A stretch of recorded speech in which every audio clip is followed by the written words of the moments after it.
मित्रों, गायत्री महामंत्र, जिसे ब्रह्मांड का सर्वशक्तिशाली महामंत्र बताया गया है। ओम भूर्भुवः स्वः तत्सवितुर्वरेण्यं भर्गो देवस्य धीमहि धियो यो नः प्रचोदयात्।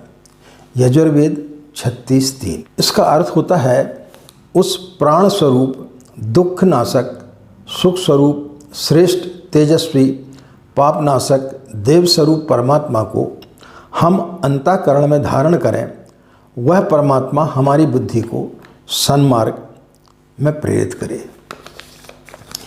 यह महामंत्र एक ऐसा मंत्र है जिसको कोई भी व्यक्ति कभी भी किसी भी समय यदि इसका जाप करता है तो उसे किसी न किसी रूप में कोई न कोई लाभ अवश्य होता है। जो व्यक्ति सही तरीके से विधि विधान पूर्वक करता है उसको तो लाभ होते ही हैं, लेकिन जो व्यक्ति जाने अनजाने गायत्री मंत्र का जाप यदि कर रहा है तो उसको भी लाभ अवश्य होता है। गायत्री मंत्र की साधना कभी निष्फल नहीं जाती है। इन्हीं बिंदुओं को लेकर के जो समस्त लोगों के अंदर भ्रांतियाँ बनी रहती हैं, यह वीडियो निश्चित रूप से हमारे अभी तक के जो हमने वीडियो गायत्री साधना से संबंधित डाले हैं वह ज़्यादा सर्वश्रेष्ठ सिद्ध होगा और इससे आप गायत्री साधना के बारे में, गायत्री मंत्र के बारे में बहुत कुछ सही तरीके से जान पाएंगे। तो इस वीडियो को यदि आप शुरू से अंत तक सुनेंगे तो निश्चित रूप से आप गायत्री मंत्र के मर्म को समझ पाएंगे। राधे राधे, जय श्री कृष्णा। नमस्कार, मैं आचार्य पंडित गिरीश वारोलिया। गायत्री महामंत्र। ओम भूर्भुवः स्वः तत्सवितुर्वरेण्यं भर्गो देवस्य धीमहि धियो यो नः प्रचोदयात्। अखण्डमण्डलाकारं व्याप्तं येन चराचरं तत्पदं दर्शितं येन तस्मै श्रीगुरवे नमः। तस्मै श्रीगुरवे नमः। हमारे आत्मीय बंधुओं, एक नगर में दो बच्चे खेल खेला करते थे, लेकिन उसमें एक बच्चा हमेशा जीतता था, दूसरा सदैव हार जाता था। और सबसे बड़े आश्चर्य की बात ये थी कि जो बच्चा हारता था वो शारीरिक रूप से जीतने वाले बच्चे से सभी गुणों में सर्वश्रेष्ठ था। इसके पश्चात भी वह हमेशा उससे हार जाता था। हारने वाले बच्चे के मन में कई बार विचार आता था कि मैं इससे शारीरिक रूप से सब तरीके से हष्ट पुष्ट हूँ, यह दुबला पतला है, लेकिन हमेशा यही क्यों जीतता है। वह हमेशा उसका निरीक्षण करते रहता था और जैसे जैसे वो खेल के दाव पेच करता था वैसे वैसे वह अपने खेल में भी अपनाने का प्रयास करता था, लेकिन इसके बावजूद भी वह हार जाता था। बहुत दिनों तक इसी प्रकार से चलता रहा। वो उसको पूरा निरीक्षण करता रहा, लेकिन फिर भी वो हारता गया और दूसरा बच्चा जीतता गया। लेकिन एक दिन उसके दिमाग में आया कि जब भी वो मैदान में उतरता है वह आंखें बंद कर लेता है और कुछ बुदबुदाता है। क्या बोलता है? कोई प्रार्थना करता है, किसी भगवान का नाम लेता है या किसी मंत्र का जाप करता है। तो उसने उससे पूछा कि भाई आप जब खेल में उतरते हैं तब आप आंख बंद करके क्या बुदबुदाते हैं, आप क्या बोलते हैं? तो उसने बोला, मैं गायत्री मंत्र का जाप करता हूँ। ओम भूर्भुवः स्वः तत्सवितुर्वरेण्यं भर्गो देवस्य धीमहि धियो यो नः प्रचोदयात्। उस हारने वाले बच्चे ने सोचा कि यही इसकी कोई तरकीब है, तो उसने भी गायत्री मंत्र जपना प्रारंभ कर दिया। तोते जैसा रटंत उसने रटना चालू कर दिया। हम सभी भी यही करते हैं। जब कोई व्यक्ति को हम देखते हैं कि यह गायत्री मंत्र का जाप कर रहा है और इसके जीवन में बहुत सारे परिवर्तन हमें दिखाई दे रहे हैं, तो हम भी जो है गायत्री मंत्र की साधना प्रारंभ कर देते हैं, लेकिन तोता के समान रटते हुए चले जाते हैं। वो लड़का भी इसी प्रकार से गायत्री मंत्र बोलने लगा, लेकिन इसके पश्चात ही वो हार जाता था। लेकिन एक चमत्कार हुआ कि धीरे धीरे उसको गायत्री मंत्र में आनंद आने लगा, और वो गायत्री मंत्र जब भी उसे समय मिलता वह गायत्री मंत्र जपता। खेल के समय तो वो जपता ही, लेकिन बाकी समय पर भी वो गायत्री मंत्र का जाप करने लगा। धीरे धीरे उसके अंदर जीतने की प्रवृत्ति खत्म होती चली गई। वह सिर्फ खेलने के हिसाब से उतरता, जीत हार का फिर उसके मन में किसी प्रकार का कोई लोभ धीरे धीरे समाप्त हो गया। जब हम गायत्री की साधना करते हैं और जब हम काम वासनाओं को लेकर के साधना करते, तो धीरे धीरे हमारी वासनाएं क्षीण होती हुई चली जाती हैं। क्योंकि वो बच्चा था, उसके अंदर कोई इतनी बड़ी काम वासनाएं नहीं थी, लेकिन जैसे जैसे हम बड़े होते हैं हमारी काम वासनाएं बहुत बढ़ती हुई चली जाती हैं। कोई मकान की वासना करता है, कोई सुंदर पत्नी की वासना करता है, कोई पुत्र की कामना करता है, कोई धन की कामना करता है। किसी न किसी प्रकार की कोई न कोई कामना व्यक्ति करते रहता है। लेकिन चूंकि उसकी कोई बड़ी कामना नहीं रही होगी, तो धीरे धीरे उसकी कामना, उसका सिर्फ यही उद्देश्य था कि मैं किस प्रकार से जीत सकूं। लेकिन धीरे धीरे उसको उसमें भी किसी प्रकार का कोई रस ना रहा, और वह जब भी समय मिलता गायत्री मंत्र का जाप करता, उसे उसमें एक रस आने लगा, उसमें उसे आनंद आने लगा। एक दिन वह अपने पिता के साथ में जंगल में लकड़ी काटने के लिए गया। लकड़ियाँ लेकर के उसके पिता नगर में जब वापस आ रहे थे, धूप बहुत ज़्यादा तेज़ हो गई थी, थक गए थे, तो उन्होंने एक शमशान घाट के पास में अपनी गाड़ी को रोका और अपने बैलों को जो है चरने के लिए छोड़ दिया। दोनों की आंख लग गई। जब आंख खुली तो पिता ने देखा कि बैल नहीं है, तो वह उनको खोजने के लिए निकल पड़ा और बच्चे से बोला कि तुम इंतज़ार करना, मैं बैलों को लेकर के आता हूँ। बैलों को खोजते खोजते वो नगर में प्रवेश कर गया। बैल तो उसे मिल गए, लेकिन वहाँ से लौटते समय तक जो है शाम हो गई, अंधेरा हो गया। नगर के मुख्य द्वार जो है बंद कर दिए गए। अब वो वहीं पर फंस गया।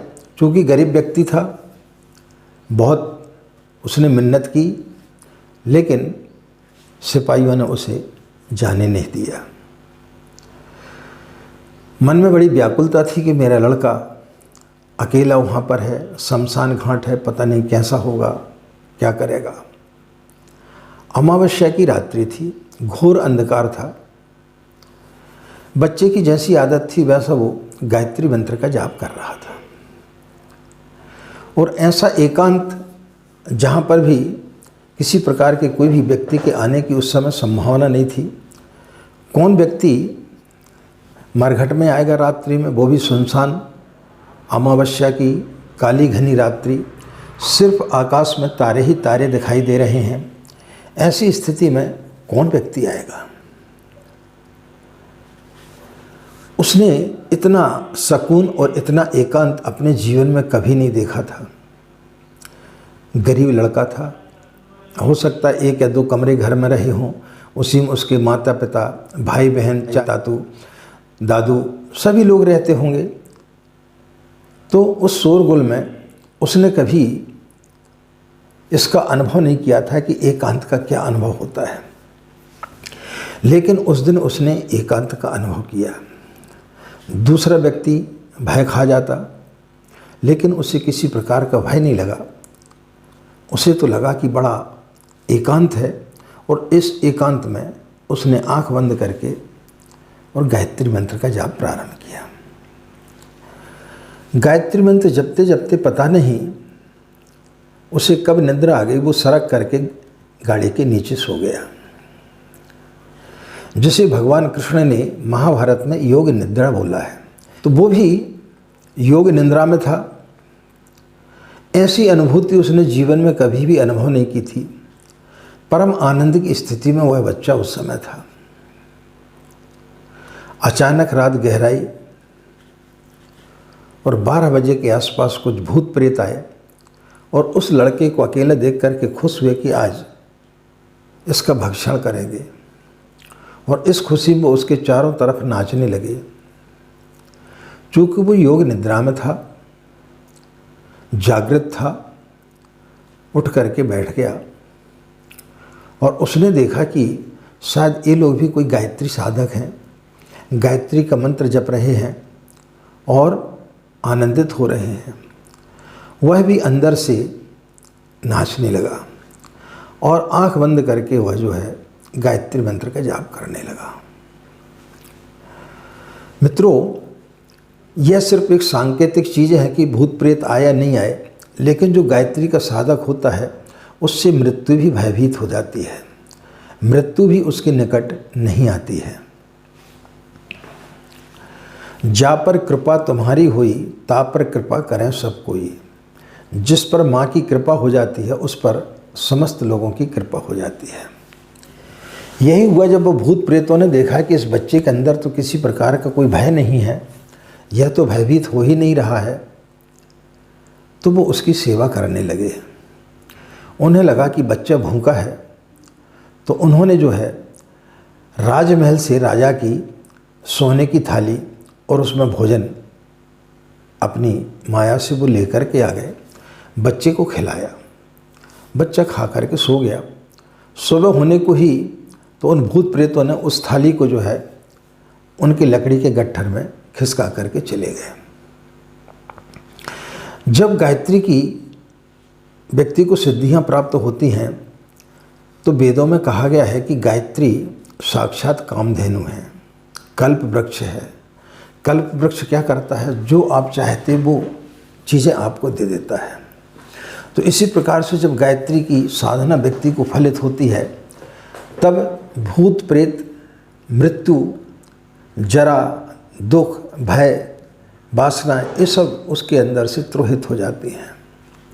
उस रात वह बालक बदल गया। उस रात उस व्यक्ति के अंदर, उस बालक के अंदर एक घटना घट गई। प्रकृति में किसी प्रकार का कोई गणित नहीं होता। हम 2 और 2 4 करते हैं, लेकिन यह गणित वहाँ पर काम नहीं आता है। बुद्ध और महावीर के समय में ही ऐसी ही घटना घटी। जैसी घटना घटी वो दूसरे व्यक्ति हो गए। उस लड़के के अंदर भी एक घटना घटी, लेकिन उसके मन में एक जिज्ञासा थी कि वो लड़का जब मैदान में उतरता है तब वो गायत्री मंत्र क्यों जपता है और फिर वो गायत्री मंत्र जपने से जीत कैसे जाता है।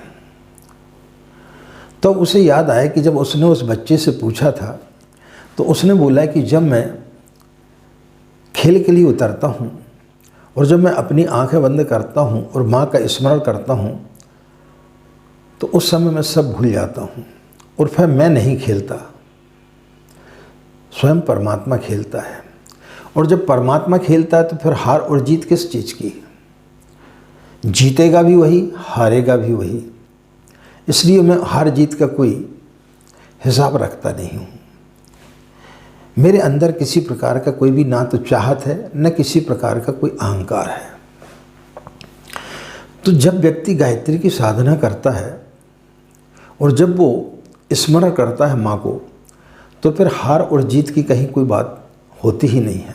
हारने का प्रश्न ही नहीं उठता, क्योंकि फिर स्वयं परमात्मा खेलता है। यहूदियों में, ईसाइयों में या आप तो वहाँ पर ये लिखा गया है कि परमात्मा ने सृष्टि को बनाई। ईसाइयत में बताया गया है कि 6 दिन तक परमात्मा ने सृष्टि को बनाई और वो थक गया तो एक दिन उसने विश्राम किया।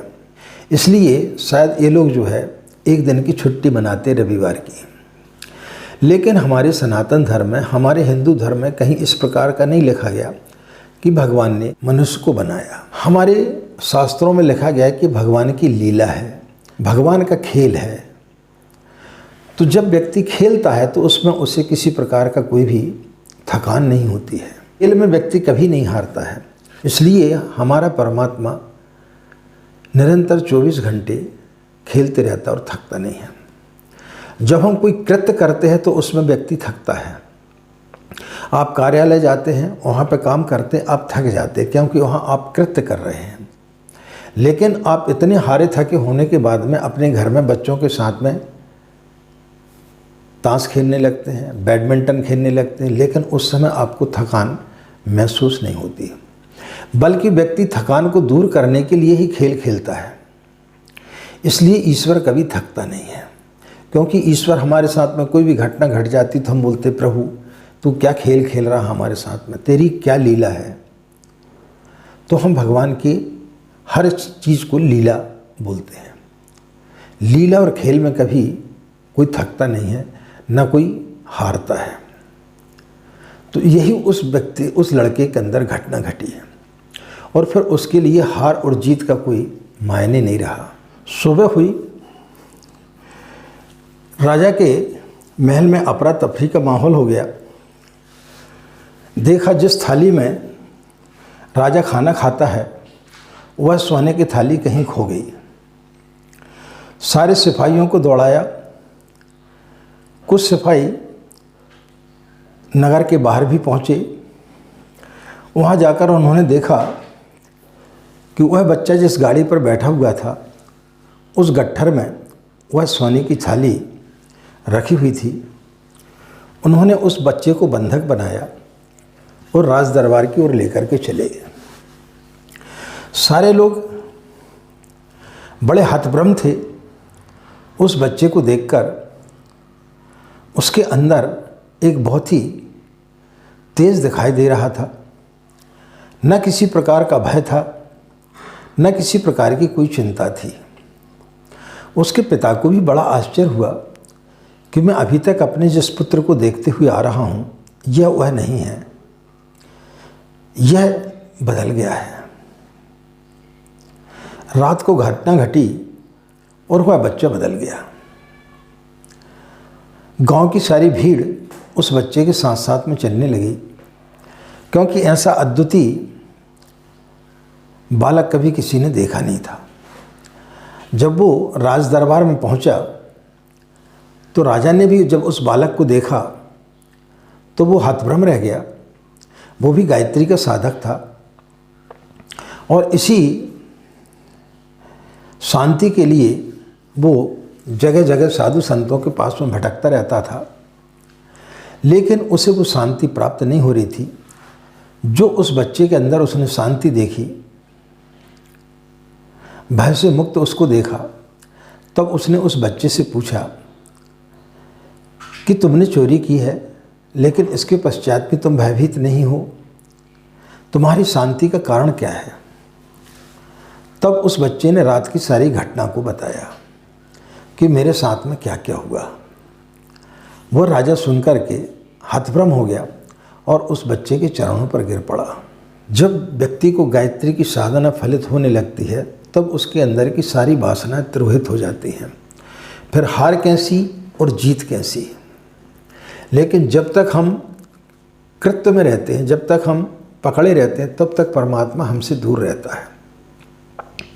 एक बार भगवान कृष्ण खाना खा रहे थे, रुक्मिणी पंखा हिल रही थी। अचानक वो खाना छोड़ करके दौड़े। रुक्मिणी को बड़ा आश्चर्य हुआ। थोड़ी देर के पश्चात वो आए और मुस्कुराते हुए खाना खाने लगे।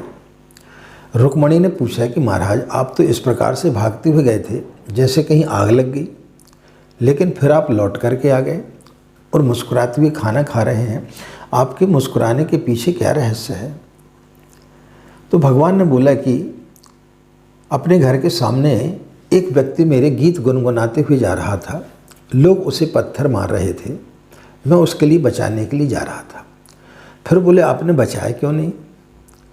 बोले जैसे मैं उसके पास पहुंचता उसने अपने बचाव के लिए एक लाठी उठा ली थी, तो फिर वहाँ मेरा क्या काम है। उसने अपने हार जीत का फैसला कर लिया। तो जब तक हम ईश्वर के प्रति समर्पित रहते हैं तो जो गायत्री का साधक होता है वह माँ की नाव में बैठ जाता है। फिर ईश्वर जहाँ ले जाए, फिर उसकी कोई चाहत नहीं रहती है। और तो मित्रों, फिर जहाँ जीत और हार का प्रश्न ही नहीं रहा तो वहाँ पर किसी प्रकार का कोई भी व्यक्ति के लिए कामना नहीं रहती है। तो चलिए हम सब मिलकर के गायत्री की साधना करें और उस महामंत्र का लाभ उठाएं। और जिस दिन आप सही तरीके से आपके अंदर जैसी गायत्री मंत्र का प्रभाव चालू हो जाएगा, आपकी समस्त समस्याओं का आपको समाधान मिलते हुए चला जाएगा।